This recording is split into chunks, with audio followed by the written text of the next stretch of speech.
सुना था तुम परम ज्ञानी हो बुद्ध। जान के आश्चर्य हुआ कि कांटा तुम्हें भी चुभता है।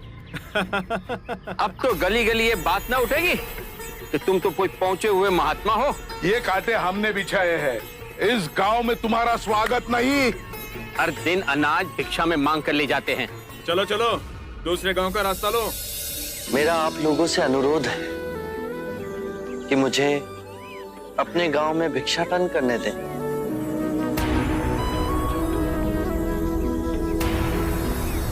ठीक है, भिक्षा चाहिए तो दे अपने रक्त की आहुति।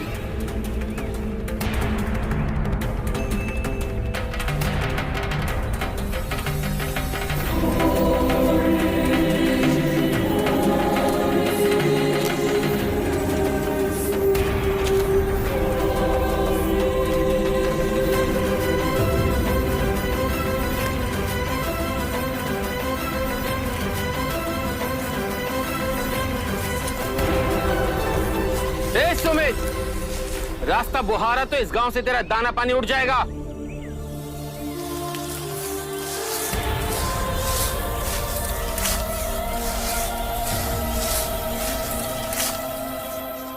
आप गांव में प्रवेश कीजिए। इन मुट्ठी भर लोगों से कई अधिक लोग आपको भिक्षा देने के लिए आतुर हैं।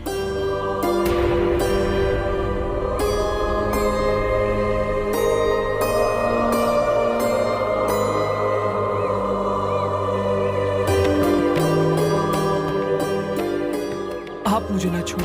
हाँ? नहीं तो मेरी छाया भी पड़ी, आप दूषित हो जाएंगे। क्यों दूषित हो जाऊंगा मैं? तुम भी हम सभी की तरह मनुष्य ही हो, और एक मनुष्य का स्पर्श दूसरे मनुष्य को कैसे दूषित कर सकता है?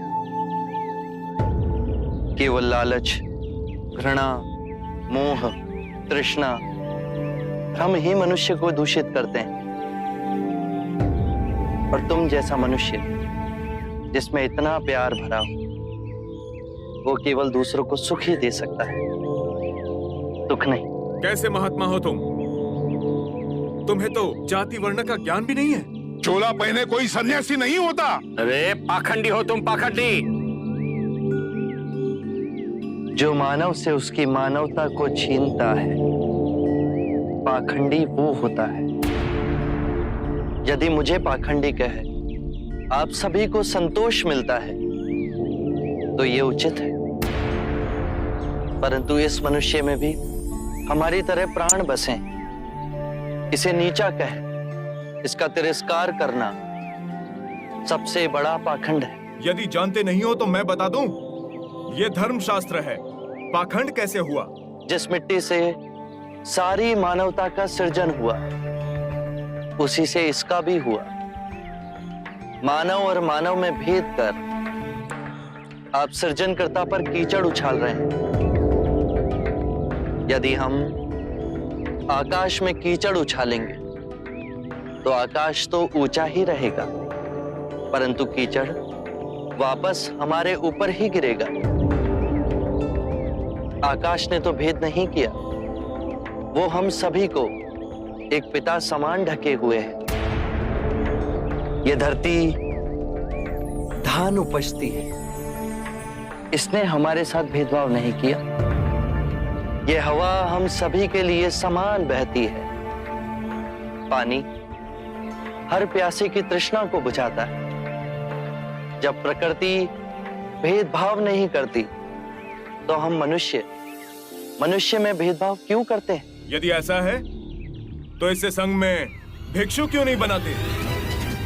बहुत अच्छा सुझाव दिया आपने।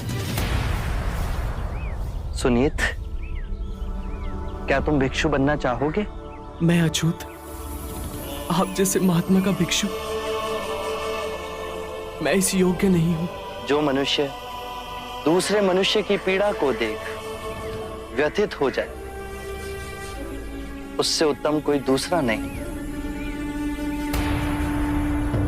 मैं बुद्ध स्वागत करता हूं सुनीत का हमारे भिक्षु संघ में।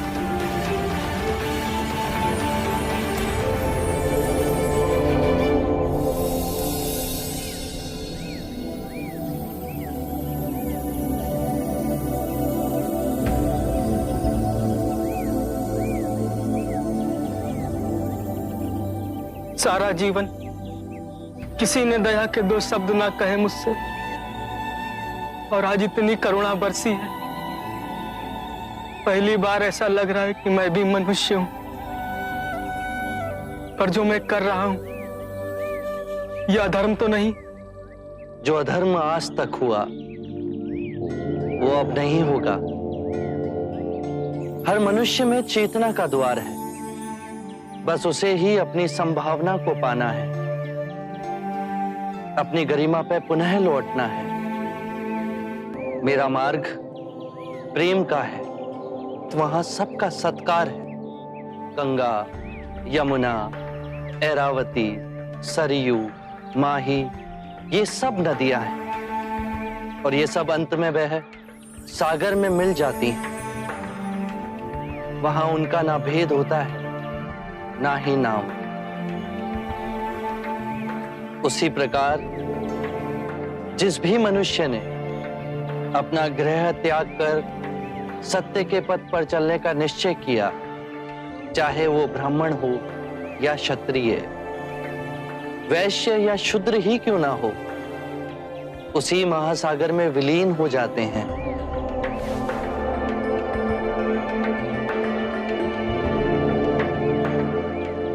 हर मनुष्य के अश्रुओं में नमक होता है, उसके लहू का रंग लाल होता है। ये भेद मनुष्य ने मनुष्य को उत्प्रेरित करने के लिए बनाए हैं। आज मैं इन भेदों को काटता हूं। आज सुनीत को दीक्षा देना क्रांतिकारी होगा। हम पर बहुत से संकट आएंगे, हमें और तिरस्कृत किया जाएगा,